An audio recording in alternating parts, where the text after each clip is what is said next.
metallic piping, obscure cogs, and eclectic eyewear. This isn't an obsolete manufacturer or an industrial relic. It's Truth Coffee Roasting in Cape Town. Crowned the world's best coffee shop by Britain's Telegraph newspaper, Truth is a steampunk-inspired cafe.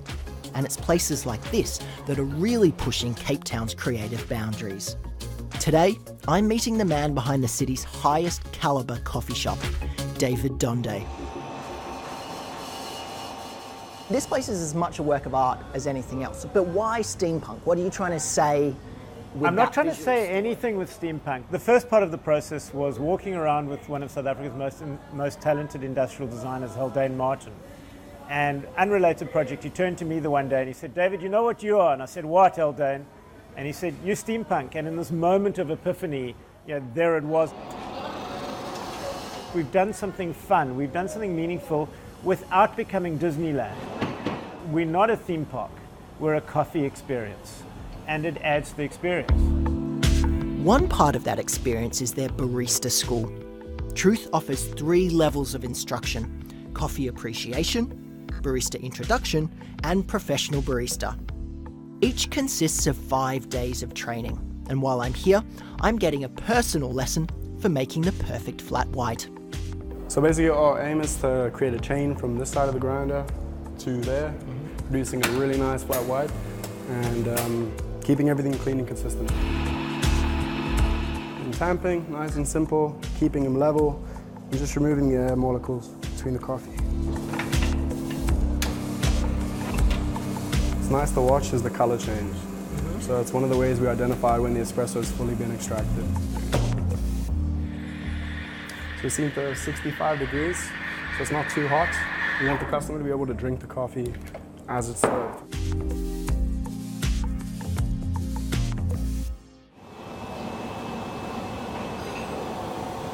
Of course, curating the perfect equipment to make the perfect espresso was anything but simple. It took a year to build the place.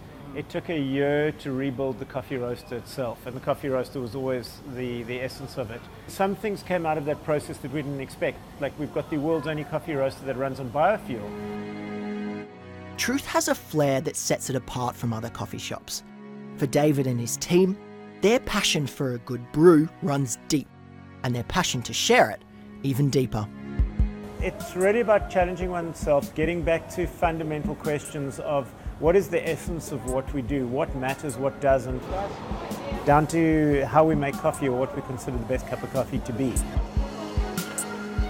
How does it feel to have created something so special, so different, so unique?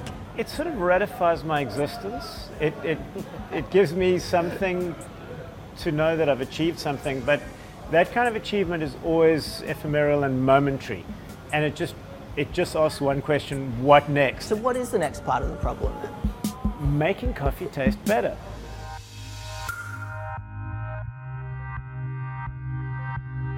I've clearly found one of the world's best coffee houses.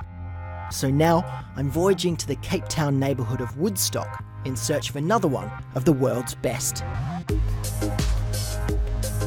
Woodstock was once a pretty down on its luck part of town, but in the last few years, it's been reborn.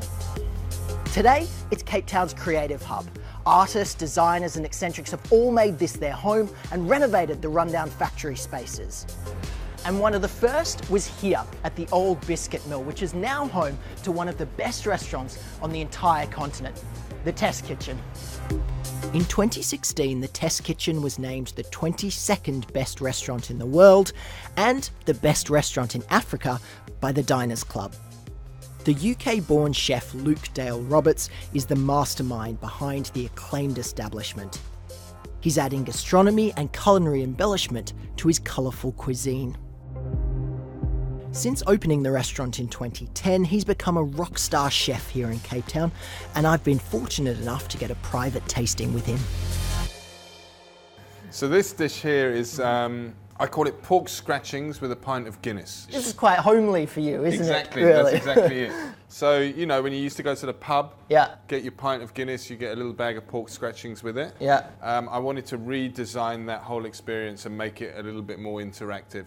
So you've got your fried pig skin, a celeriac salt and vinegar, and then you've got your foam, which is a beer foam.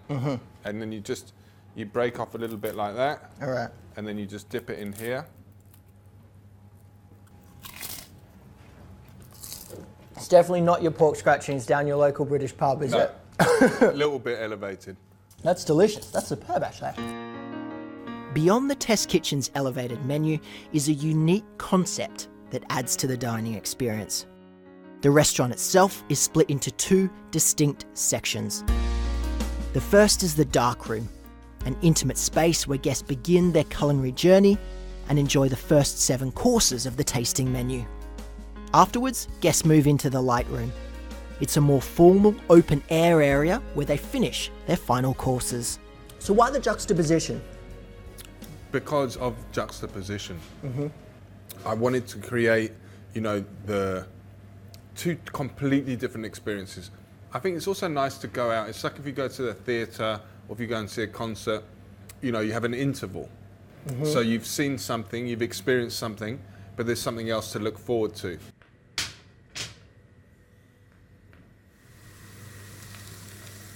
So what is this exactly? This is the last course that you'll have in the dark room. It's based on a Korean idea. It's a sesame leaf granita with a soju jelly, compressed Korean pears with a little bit of yuzu. So it's extremely fresh and cleansing, and it will clean up all the things that you've had previously before you go through to the light room. All right, let's give it a whirl. How do we do this? So you just pick it up and then just dig in with your spoon. It's quite grassy and refreshing, citrusy. That's superb. It's very refreshing though, isn't it? When you first set about creating the Test Kitchen, what was your goal? Did you set out to create something as big and as successful and as wonderful as this has become? Well, to be honest with you, what I wanted to do is I wanted to create a small, intimate space.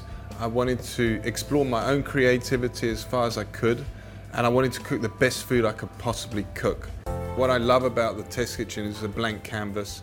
I can do pork scratchings and a pint of beer because I'm British, I'm from the UK. I think my food should be a product of my experiences to date and the experiences I'm having right now in this country.